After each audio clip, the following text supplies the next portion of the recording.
Hi అండి, అందరికీ నమస్తే. Welcome to my candies garden. ఒక 20 డేస్ అయిందండి ఆకుకూరలు మనం విత్తుకొని. సో 20 రోజుల్లో ఇది చుక్కకూర. ఫుల్ గాలి వస్తుందండి, వీడియో డిస్టర్బ్ అవుతుందేమో. ఇదైతే పాలకూర అండి. పాలకూర ఈ సైజులో వచ్చింది. 12 to 15 డేస్ అయినట్టుంది ఎగ్జాక్ట్గా. ఇందులో కూడా చుక్కకూర ఉంది. అండ్ ఇది వచ్చి కొత్తిమీర. అయితే కొంచెం దీంట్లో మొత్తం ఎక్కువగా మట్టి ఉంది.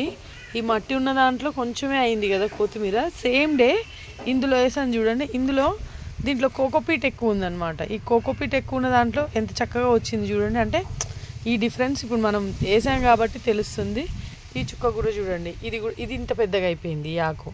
దీంట్లో కూడా కోకోపీట్ కొంచెం ఎక్కువ అయింది. అంటే మట్టిలో కొంచెం కోకోపీట్ ఎక్కువ ఉన్న దాంట్లో కొంచెం తొందరగా పెరిగినట్టు అనిపించింది. పాలకూర కూడా డిఫరెన్స్ చూడండి. ఇది అండ్ ఇక్కడ చూడండి, ఇవో పాలకూర. ఇది అసలు పెరగలేదు. సేమ్ డే వేసిందండి. ఇవన్నీ సేమ్ డే వేసుకున్నాయి. మీరు ముందు వీడియో చూసుంటారు కదా. సో ఇది ఒక దాంట్లో. సో ఇట్లా అంటే ఒకటే రోజు వేసాం కానీ మట్టి మిక్సింగ్ పాట్ మిక్సింగ్ ఏమైతే ఉంటుందో దాన్ని బట్టిగా ఇవి ఆకుకూరలు అనేవి కొంచెం ఎక్కువగా తక్కువగా పెరిగాయండి. చూడండి ఇవి ఎంత తక్కువ చిన్నగా ఉందో. అంటే కొంచెం సీడ్స్ కూడా కొంచెం ఎక్కువైనట్టున్నాయి ఈ కుండీలో. దీంట్లో కూడా సేమ్ వేసాను మరి, కానీ ఇదైతే ఆకు పెద్దగా వచ్చింది. కొత్తిమీర అయితే నాకైతే చాలా డిఫరెన్స్ ఉంది. దీనికి చాలా డిఫరెన్స్ ఉంది. ఇది పాలకూర. ఇది గోంగూర అండి. గోంగూరనైతే నేను ఆకులు 2 సార్లు పప్పులో వేసాను. ఇది పెద్దగా కాకముందు ఈ ఆకులంతా ఇట్లా తీసి పప్పులో వేసుకున్నాను. ఇది కూడా బాగానే పెరిగిందండి. 15 రోజులే కదా మనకి. 15 రోజుల్లో 2 సార్లు వండుకున్నామంటే నయమే కదా.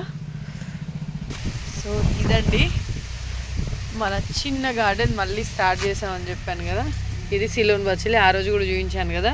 ఎంత తీసినా వస్తుందండి, కానీ చాలా హెల్త్కి చాలా మంచిది. అది పప్పులో వేసుకున్నప్పుడు అది కూడా కొంచెం ఆకుకూర తెంపేసి పప్పులో వేస్తే బాగుంటుంది. ఇది కొంచెం పుల్లగా ఉంటుంది అనమాట.